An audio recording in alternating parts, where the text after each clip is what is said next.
खैबर पख्तूनख्वा और पाकिस्तान शुमाली एरिया में तबाहकारियाँ सैलाब की और इसके साथ साथ जो बादल फटने की तबाहकारियाँ हैं वो बहुत ज़्यादा नुकसान हो चुका है। इस वक्त वहाँ क्या हालात हैं? 14 अगस्त को बड़ी दहशतगर्दी होने वाली थी लेकिन बर वक्त कार्रवाई 14 अगस्त को बड़ी कार्रवाई होने वाली थी लेकिन बर वक्त कार्रवाई करते हुए उस दहशतगर्दी की मंसूबे को नाकाम बना दिया गया। बाबर आजम मुश्किलात में इस वक्त गिरे हुए हैं और बाबर आजम के लिए वापसी एक चैलेंज बन चुकी है। लेकिन बाबर आजम इस वक्त भी सोशल मीडिया की तनकीद की ज़िद में हैं।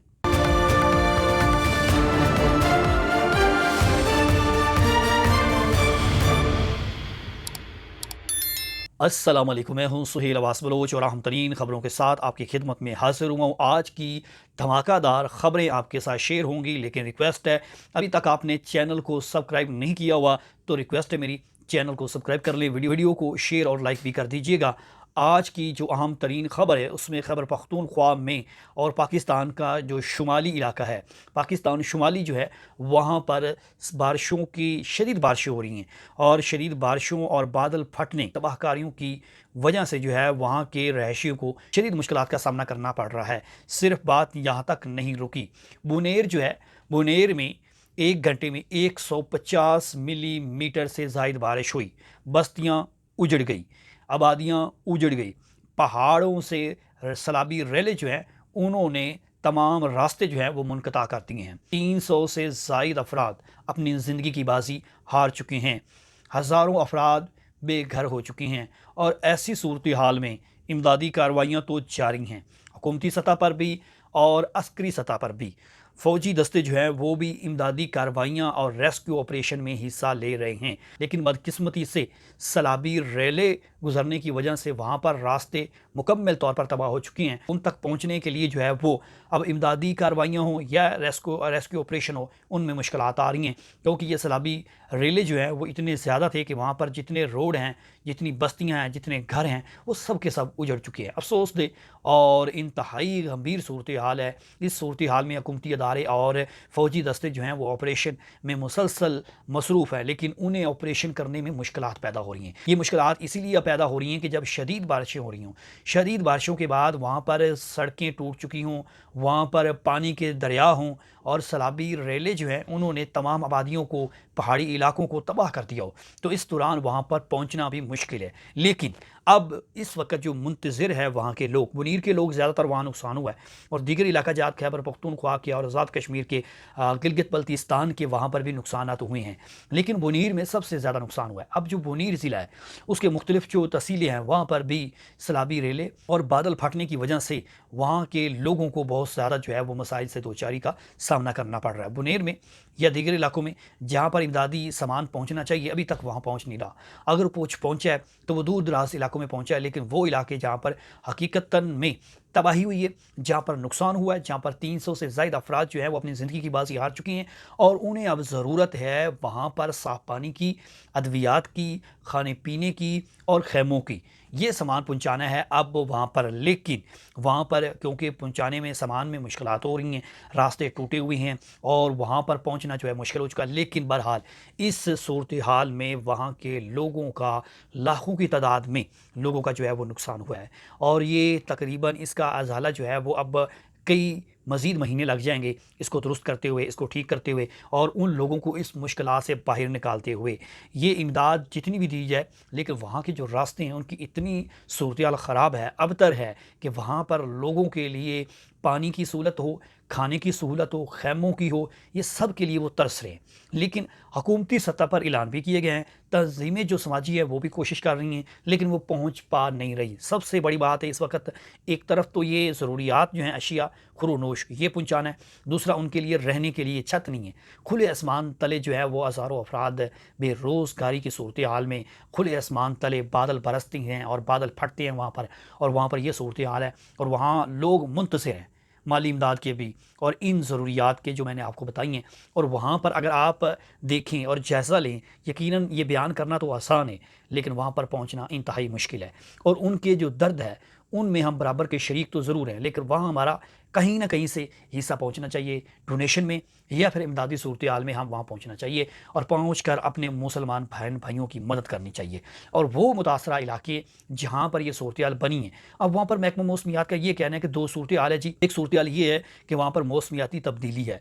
दूसरी सूरत-ए-हाल जो है ना वो हमारा ही अपना खोदा हुआ गढ़ा है। दूसरी सूरत-ए-हाल वहाँ पर जंगलात की कटाव है।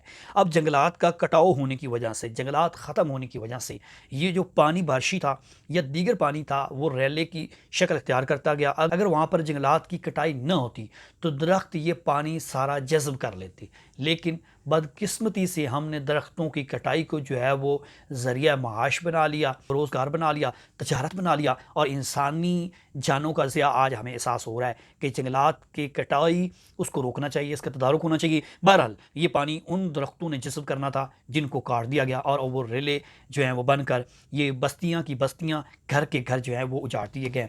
और इस अफसोसनाक सूरत हाल में अब as a Pakistani, as a इंसान हमें हर लम्हा उनकी मदद करनी चाहिए और उनकी मदद के लिए आपको कम अज़ कम जितनी भी आप ताकत रखते हो कम अज़ कम आप उनकी हेल्प करें। और यहाँ तक हेल्प नहीं हो सकती तो जहाँ पर इमदादी कार्रवाइयाँ की जा रही हैं, ऑपरेशन किया जा रहा है, वहाँ भी आप साथ दे सकती हैं। और उसके लिए आपको वहाँ जाना तो मुश्किल है, लेकिन इस मुश्किल में भी आसानी तब होती है जब आप मुश्किलात से लड़ती हैं। आज वो लोग घिरे हुए हैं मुश्किलात में और उनको निकालना हमारा फ़र्ज़ है। अब जी दूसरी खबर जो है वो बड़ी धमाका खेज़ खबर है और ये खबर धमाके के हवाले से ही है।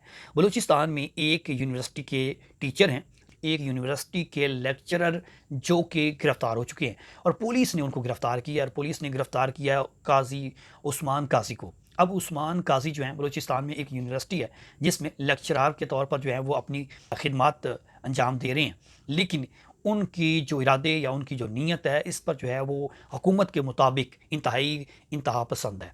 अब उनको गिरफ़्तार किया गया है। गिरफ़्तार करने के बाद उनको जो है वो बाकायदा तौर पर उनका एक वीडियो बयान जो है वो जो वहाँ के सूबाई वज़ीर आला हैं सरफ़राज़ बुगटी उन्होंने अपनी प्रेस कॉन्फ्रेंस में चलाया है।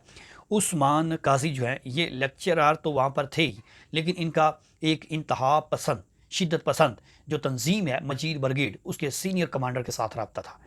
जो वहाँ की हुकूमत है उसके मुताबिक इनका राब्ता जो है वो मजीद ब्रिगेड के एक सीनियर कमांडर के साथ था और उसके बाद इनको जो है वो ट्रेस करते हुए गिरफ़्तार किया गया और ये दहशतगर्दी की मनसूबाबंदी कर रहा था।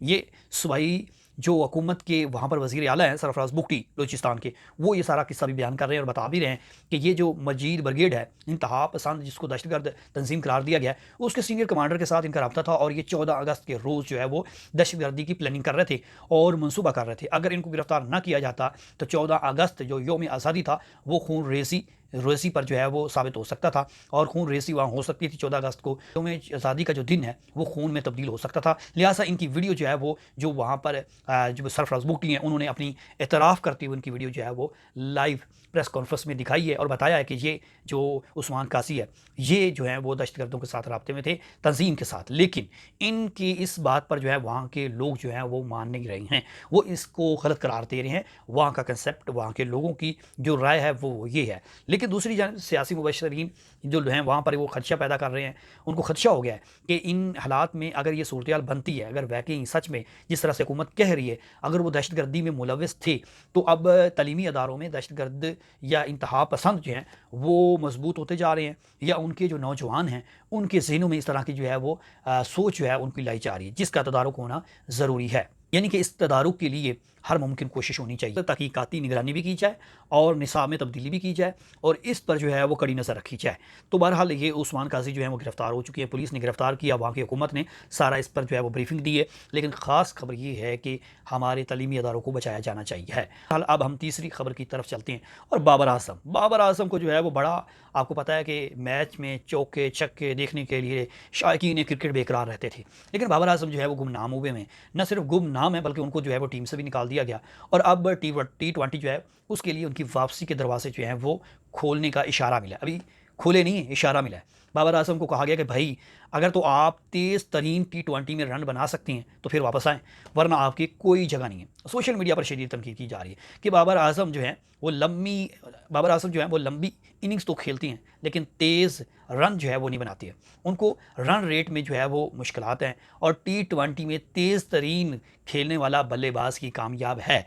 अब उसी की जगह उसी की जगह साहबजादा फरहान जो हैं वो उनके चर्चे सोशल मीडिया पर। उन्होंने 6 मैच खेले हैं, 6 मैचों में उन्होंने बेहतरीन चौके छक्के मारकर ना सिर्फ चौके छक्के मारे हैं, बल्कि उन्होंने जो 6 मैच खेले उसमें से 3 में प्लेयर ऑफ द मैच का अवार्ड भी उन्होंने हासिल किया है।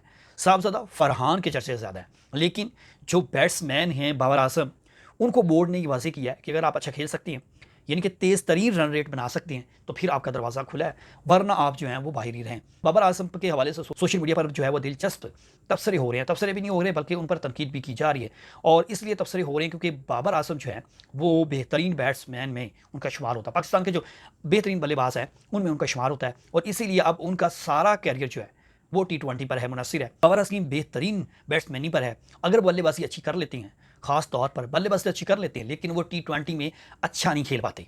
अगर वो अच्छा खेल लेते हैं तो पाकिस्तान के शौकीन क्रिकेट उनको वेलकम करने के लिए भरपूर अंदाज में, वलवला अंदाज में खड़े हुए हैं। लेकिन अगर वो T20 में लंबी इनिंग्स खेलते रहते हैं, दूसरों का भी हक मारते रहते हैं और स्टोक करके मैच में तबाही फेर देती हैं, तो फिर बाबर आजम का रहता सहता करियर भी तबाह हो जाएगा। अब बाबर आजम का जो करियर है वो T20 की वजह से जो है वो अब सवालिया निशान बन चुका है। T20 के लिए तेज़ तरीन बल्लेबाज की ज़रूरत होती है, और बाबर आजम अच्छा खेलते रहे T20 में भी, लेकिन अब वो लंबी इनिंग्स खेल रहे हैं। T20 में वो 10-10 15-15 ओवर भी खेल गए, लेकिन स्कोर कोई नहीं बनाया। इस पर जो है वो शायकीन क्रिकेट जो है वो उनसे नाराज़ हैं। अब बाबर आजम मुश्किल में फंसे हुए हैं। बाबर आजम की वापसी होगी नहीं होगी, सोशल मीडिया जो है वो भरा पड़ा है उनकी तमाम तर किस्सों कहानियों पर, और बाबर आजम की वापसी की भी उम्मीदें ज़ाहिर की जा रही हैं। जैसे मैंने कहा कि पाकिस्तान के बेहतरीन बल्लेबाजों में उनका नाम शुमार होता है। बाबर आजम के लिए 2 चैलेंज ज़रूर हैं। एक चैलेंज ये है कि वो T20 में अगर अच्छा नहीं खेलते तो वो फारिग हैं, उनका आइंदा के लिए कैरियर जो है वो तबाह हो जाएगा। दूसरा चैलेंज ये है कि जो साहबजादा फरहान है वो उनकी जगह ले चुके हैं और भरपूर खेल रहे हैं, और अच्छा खेल रहे हैं, और दबंग खेल रहे हैं। ये थी आम तरीन खबरें जो मैंने आपके साथ शेयर की हैं। चैनल को सब्सक्राइब करना नहीं भूलना। सुहेल बलोच को दीजिए इजाज़त, आपसे फिर मुलाकात होगी। अपना ख्याल रखिएगा। खुदा हाफिज़।